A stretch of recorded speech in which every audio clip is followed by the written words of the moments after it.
Oke, selamat datang kembali di pembahasan mendalam kita. Hari ini, kita punya topik yang luar biasa dari Yogyakarta. Mungkin banyak yang udah pernah dengar atau lihat seliweran di media sosial soal masjid yang satu ini, Masjid Jogokarian. Yang paling heboh kan soal ribuan porsi takjil gratisnya itu. Tapi yang sering kita lewatkan, dan yang mau kita bongkar hari ini, itu adalah mesin ekonomi dan manajemen data super canggih di belakangnya. Ini bukan sekedar bagi-bagi makanan loh. Bukan sekedar bagi-bagi, itu terlalu sederhana. Saya dari tadi iseng-iseng coret-coret coba ngitung skalanya. Gini deh, Anda bayangin ya, sumber kita nyebut angka 3.800 porsi setiap hari. Dan ini bukan cuma teh manis atau kurma kan? Ini makanan lengkap, ada lauknya, nasinya, menunya ganti-ganti. Kalau kita hitung paling murah aja deh, satu porsi itu modalnya katakanlah Rp15.000. Itu artinya tiap sore mereka ngeluarin duit sekitar 57 juta rupiah. 57 juta. Tiap hari. Tiap hari, coba kalikan sebulan penuh, 30 hari Ramadan. Angkanya tuh gampang banget tembus 1,7 miliar rupiah. 1,7 miliar rupiah cuma buat acara buka puasa. Jadi sebelum kita ngomongin filosofi atau kebaikan, otak akuntan saya ini langsung teriak, ini duitnya dari mana sebanyak ini? Gimana coba ceritanya masjid di tengah kampung bisa punya anggaran harian segede itu? Apa ada sultan di belakangnya? Pertanyaannya valid banget dan semua orang pasti mikir gitu.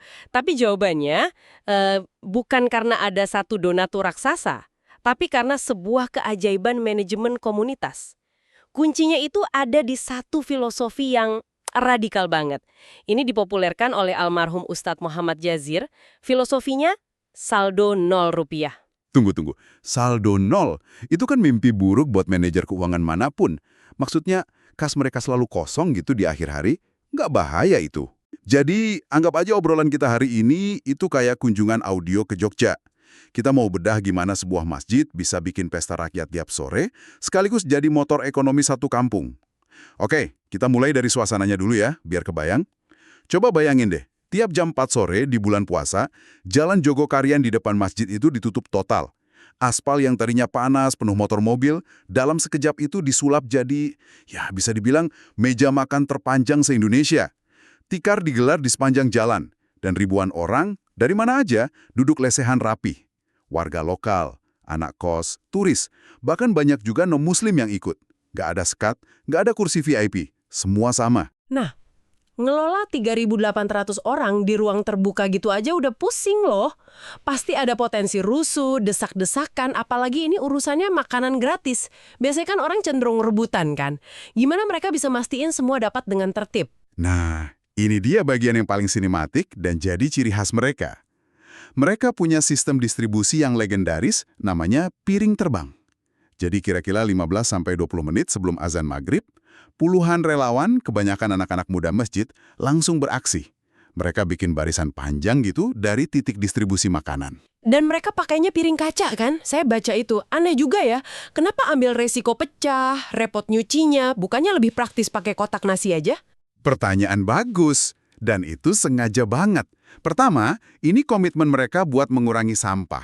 Bayangin, 3.800 kotak styrofoam tiap hari. Sebulan jadi berapa puluh ribu sampah. Mereka mau pestanya meriah, tapi lingkungan tetap bersih. Kedua, dan ini yang lebih filosofis, nyajiin makanan di piring kaca itu cara mereka memuliakan tamu. Anda kan nggak mungkin ngasih makan tamu kehormatan di rumah pakai kotak kardus kan? Nah, mereka anggap semua yang datang itu tamu Allah.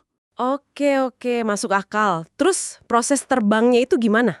Jadi piring-piring yang udah diisi nasi sama lauk lengkap itu dioper dari tangan ke tangan. Cepet, efisien, ritmis banget. Menyusuri barisan jamaah yang udah duduk rapi. Piringnya itu seolah-olah terbang di atas kepala orang-orang dan dalam sekejap udah mendarat di depan tiap orang. Nggak ada yang perlu berdiri, nggak ada antri, nggak ada rebutan. Kurang dari 15 menit, 3.800 porsi makanan udah tersaji. Presisi banget kayak koreografi. Saya coba bayangin logistik di baliknya. Habis makan, ada 3.800 piring kotor. Itu harus dikumpulin, dicuci, disiapin lagi buat besok. Itu pekerjaan raksasa loh. Tepat. Dan itu semua dikerjain gotong royong sama tim relawan. Ini tuh bukan cuma acara, tapi udah jadi gerakan komunitas. Tapi oke, distribusinya keren. Sekarang kita balik ke pertanyaan Anda tadi. Siapa yang masak semua ini? Apa ada satu dapur raksasa di belakang masjid? Atau mereka pesan ke satu catering besar? Nah, itu dia. Dengan menu yang ganti-ganti tiap hari, ada gulai, rawon, soto, ini jelas bukan operasi dapur rumahan biasa. Kalaupun pesen catering, biayanya pasti jauh lebih mahal dari hitungan saya tadi. Dan disinilah kita masuk ke jantung keajaiban ekonomi Jogokarian. Masjid ini sama sekali nggak pesan makanan dari luar. Pemasaknya itu warga lokal sendiri. Justru ini kuncinya. Mereka memberdayakan ibu-ibu dari 18 RT di sekitar masjid. Ada sekitar 27-30 kelompok dasawisma. Tiap hari, beberapa kelompok dapat giliran masak dari dapur rumah mereka masing-masing. Sebentar. Ini menarik. Berarti duit donasi yang miliaran itu nggak lari ke pengusaha catering besar di luar kampung. Duitnya muter di situ-situ aja. Tepat sekali. Dan ini bukan sekedar uang capek ya. Masjid membayar ibu-ibu ini secara profesional, sesuai harga pasar. Jadi uang infak yang masuk ke masjid pagi hari, sore harinya itu udah balik lagi ke dapur-dapur warga sebagai pendapatan. Ini yang mereka sebut ekonomi klub, lingkaran ekonomi tertutup. Uang dari jamaah kembali lagi untuk ekonomi jemaah. Wow, ini mengubah segalanya. Ini bukan lagi program sedekah biasa. Ini program pemberdayaan ekonomi yang dibungkus kegiatan ibadah. Jadi, pas orang donasi, dia itu nggak cuma ngasih makan orang puasa, tapi secara nggak langsung juga nyokong usaha catering rumahan ibu-ibu di kampung itu. Dampaknya jadi double. Persis, masjidnya makmur karena dipercaya umat, warganya ikut sejahtera karena dapat penghasilan tambahan yang lumayan banget selama sebulan penuh. Bayangin deh, ibu-ibu yang tadinya mungkin cuma ibu rumah tangga, sekarang jadi bagian dari supply chain buat restoran terbesar di Jogja selama Ramadan. Ada rasa bangga, ada pemberdayaan. Yang menarik di sini itu pergeseran paradigmanya. Masjid nggak lagi pasif, cuma nerima terus nyalurin sumbangan. Masjid jadi kayak hub ekonomi yang aktif ngelola sumber dayanya buat menciptakan nilai tambah buat komunitasnya. Mereka nggak cuma ngasih ikan, tapi bangun ekosistem kolamnya sekalian. Betul, dan semua ini, baik sistem piring terbang maupun sirkulasi ekonomi tadi, itu nggak terjadi gitu aja. Ada fondasi manajemen yang kuat banget di baliknya.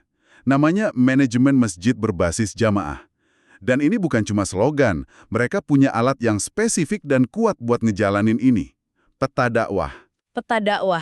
Kedengarannya kayak istilah militer ya. Itu semacam peta geografis biasa? Jauh lebih dalam dari itu.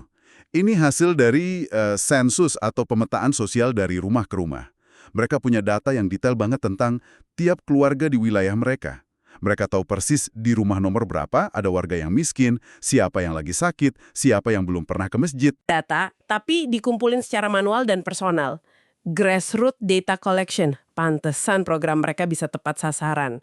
Mereka nggak nunggu orang minta tolong, tapi proaktif datang berdasarkan data. Nah, sekarang saya mulai lihat benang merahnya. Untuk bisa ngatur 30 kelompok masak, mereka butuh data kan? Siapa yang bisa masak? Untuk mastiin makanan sampai, mereka punya datanya. Betul. Peta dakwah ini jadi tulang punggungnya. Tapi ada satu elemen lagi yang jadi perekat semua sistem ini. Tanpa ini, semua itu nggak akan jalan. Kepercayaan. Trust. Pasti itu jawabannya. Tepat sekali. Kepercayaan. Kenapa orang dari seluruh Indonesia, bahkan luar negeri, mau transfer duit mereka sampai miliaran tiap tahun ke masjid ini?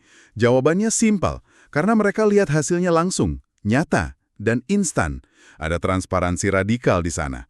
Anda donasi pagi ini, sorenya Anda bisa datang atau lihat di live streaming, duit Anda udah jadi ribuan piring nasi rawon yang dimakan bareng-bareng.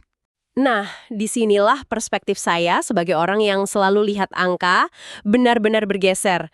Awalnya saya nanya, duitnya dari mana? Sekarang saya justru lebih takjub dengan gimana duit ini dikelola sampai bisa menghasilkan kepercayaan sebesar ini. Kepercayaan itu kan dibangun dari bukti nyata yang konsisten.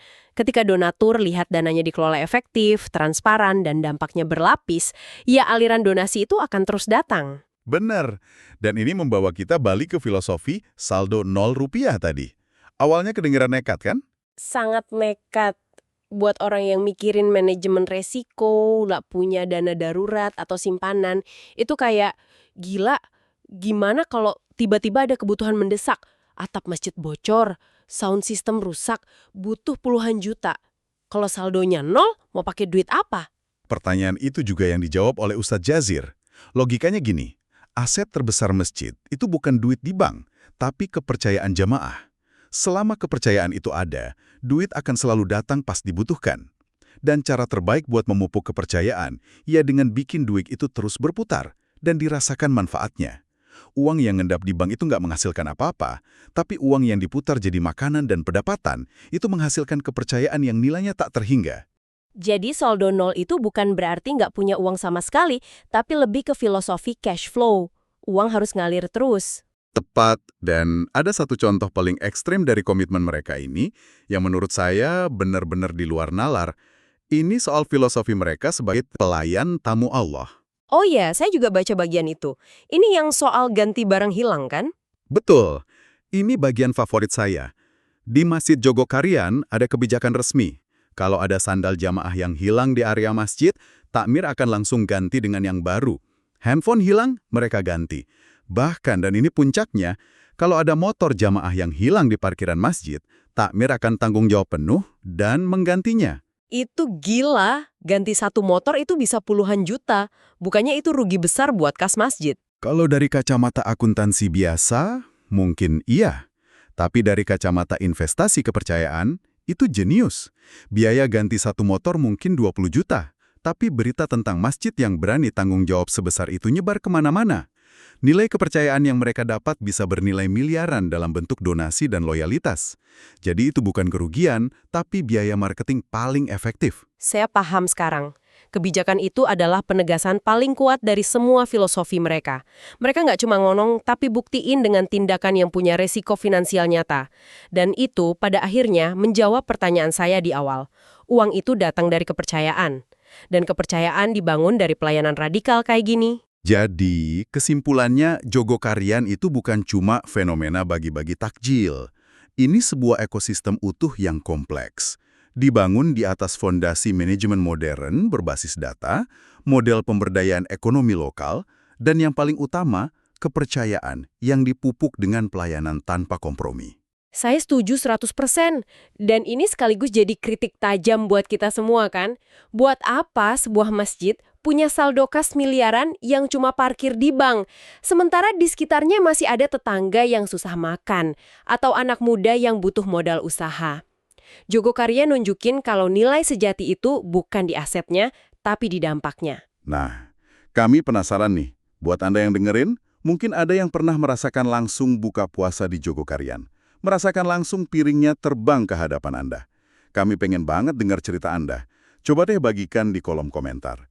Dan tentu saja, terus ikuti pembahasan-pembahasan kami selanjutnya. Sebagai penutup, kami mau meninggalin Anda dengan satu pemikiran untuk direnungkan. Seluruh fenomena Jogokarian ini dibangun di atas satu fondasi, kepercayaan yang hampir absolut.